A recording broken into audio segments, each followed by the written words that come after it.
You ask Tiger to solve. This deals with linear equations with one unknown. The final result is x equals 11 over 3. Let's solve it step by step. Simplify the expression. Combine like terms. Swap sides.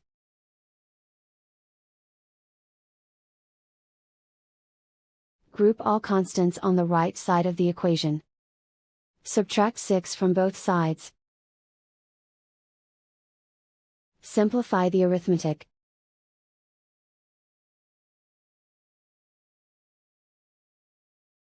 Isolate the x. Divide both sides by -9. Cancel out the negatives.